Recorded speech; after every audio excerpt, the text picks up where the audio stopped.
আজ শুরু হচ্ছে মাধ্যমিকের ভৌত বিজ্ঞানের আলোর চ্যাপ্টারের 6 নম্বর পার্ট। এই 6 নম্বর পার্টের যে প্রশ্নটি থাকছে সেটি হলো অবতল দর্পণ দ্বারা বিস্তৃত বস্তুর অসৎ বিবর্তিত এবং সমশিষ্য প্রতিবিম্ব গঠন।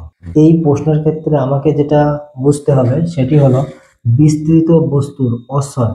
এই অসৎ মানে কি? অসৎ মানে হচ্ছে আমার যদি আলোর উৎসটা এই দিকে হয় তাহলে আমার প্রতিবিম্ব গঠিত হবে এই দিকে। বিবর্ধিত, বিবর্ধিত মানে কি? বড় হবে। যদি এদিকে আলোর উৎসটা এরকম সাইজের থাকে তাহলে এইদিকে আসার পরে সাইজটা কি হবে? বড় হয়ে যাবে। সমশিষ্য, সমশিষ্য মানে কি? সোজা। কিরকম সোজা? দেখো এখানে তীর চিহ্নটা কোন দিকে আছে? উপরের দিকে আছে। তাহলে এখানে তীর চিহ্নটা কোন দিকে আছে? উপরের দিকে আছে। এটাকে বলা হয় সমশিষ্য। এবারে দেখো কিভাবে আমি প্রমাণ করব যে অবতল দর্পণ দ্বারা বিস্তৃত বস্তুর অসৎ বিবর্ধিত এবং সমশিষ্য প্রতিবিম্ব গঠিত হয়। খুব সিম্পলি বলে দিচ্ছি, একদম সহজভাবে। একবার ভিডিওটা দেখলেই উত্তরটি লেখা যাবে। তাহলে ভিডিওটাকে মনোযোগ সহকারে দেখবে এবং ছবি সহ প্র্যাকটিস করবে। দেখো এই প্রশ্নটা কিভাবে আমি বুঝবো, বোঝার পরে নিজেরাই লিখবো।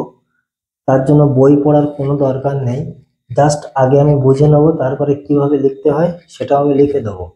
কিন্তু যদি কেউ প্রশ্নটা ভালোভাবে বুঝতে পারে বা ছবিটা ভালোভাবে বুঝতে পারে, তার ক্ষেত্রে আর কখনোই বই পড়ার দরকার হবে না, লেখা যাবে। তাহলে আমি আগে প্রশ্নটা বুঝিয়ে দিই, তারপরে লেখার বিষয়। M1P M2 হলো কি? একটা প্রধান ছেদ অবতল দর্পণের ক্ষেত্রে। পিটাকে বলা হয় কি? মেরু। এফটাকে বলা হয় কি? মুখ্য ফোকাস। এবং সিটাকে বলা হয় কি? বক্রতা কেন্দ্র। এখন আমি সর্বপ্রথম যেটা বুঝবো যে অবতল দর্পণ দ্বারা বিস্তৃত বস্তুর অসৎ, এই অসৎ প্রতিবিম্ব যখন গঠন করব তখন বস্তুটাকে আমি কোথায় বসাবো? বস্তুটাকে আমি বসাবো এফ এবং পি, অর্থাৎ ফোকাস দৈর্ঘ্যের মধ্যে কোনো একটা বিন্দুতে। তাহলে আমি এইখানে একটা বস্তু নিয়ে নিলাম। সেই বস্তুটা কি? O1। ঠিক আছে। এবারে দেখো এই O1 থেকে একটা আলোকরশ্মি প্রধান অক্ষের সমান্তরালে দর্পণে আপতিত হলো। আপতিত হওয়ার পর প্রতিফলিত রশ্মি কি হবে? মুখ্য ফোকাসের মধ্য দিয়ে চলে গেল। অপর একটি আলোকরশ্মি কি হলো? অপর একটি আলোকরশ্মি বক্রতা কেন্দ্র দিয়ে দর্পণের উপর আপতিত হলো এবং সেই আলোকরশ্মি কি করবে? বক্রতা কেন্দ্র দিয়েই প্রতিফলিত হবে। এই রশ্মি দুটিকে যদি আমি পিছনের দিকে বাড়িয়ে দিই তাহলে কি দেখতে পাবো?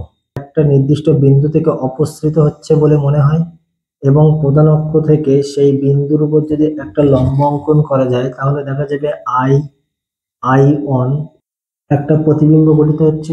এই I1 হলো O1 এর প্রতিবিম্ব এবং সেটা কি হবে? অসৎ বিম্ব গঠিত হবে, কারণ এই সাইডে গঠিত হচ্ছে এবং সেটা বিবর্ধিত হচ্ছে বড় আকারে এবং সমশিষ্য মানে কি?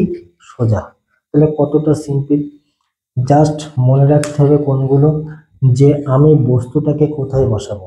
এর আগে যদি এখানে থাকে সদ্বিম্ব, দেখো যদি এখানে অসদের পরিবর্তে যদি থাকে সদ্বিম্ব তাহলে কি হবে?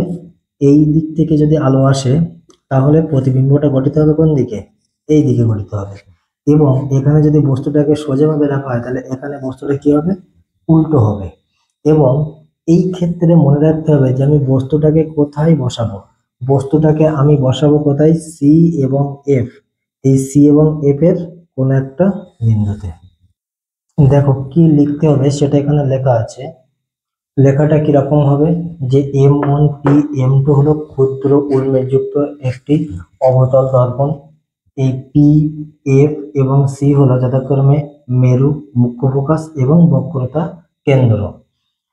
বলছি কি যে অবতল দর্পণ দ্বারা অসৎ বিম্ব গঠন করতে হলে বস্তুটাকে অবশ্যই কি করতে হবে? ফোকাস দৈর্ঘ্যের মধ্যে কোনো একটা বিন্দুতে রাখতে হবে। ফোকাস দৈর্ঘ্যের মধ্যে মানে কি? মুখ্য ফোকাস অপেক্ষা কম দূরত্বে। মুখ্য ফোকাস কোনটা? এফ। এফ অপেক্ষা কম দূরত্বে রাখতে হবে। এখন O1 হলো একটি বস্তু। O1 থেকে কি হচ্ছে? প্রথমে একটি আলোকরশ্মি আসলো প্রধান অক্ষের সমান্তরালে O1 এ, দর্পণের এ বিন্দুতে আপতিত হওয়ার পর সেই রশ্মিটা কি হচ্ছে? আমরা কি জানি যে প্রধান অক্ষের সমান্তরালে যদি কোনো আলোকরশ্মি আপতিত হয় তাহলে সেটা মুখ্য ফোকাস দিয়ে প্রতিফলিত হয়, তাহলে সেটা মুখ্য ফোকাস দিয়ে প্রতিফলিত হলো। তাহলে বক্রতা কেন্দ্রগামী অপর একটি আলোকরশ্মি O1b দর্পণের বি বিন্দুতে আপতিত হলো। আমরা কি জানি যে বক্রতা কেন্দ্রের মধ্য দিয়ে যদি কোনো আলোকরশ্মি যায় তাহলে সেটা কি হবে, বক্রতা কেন্দ্র দিয়েই আবার প্রতিফলিত হবে। তাহলে বক্রতা কেন্দ্র দিয়েই প্রতিফলিত হলো।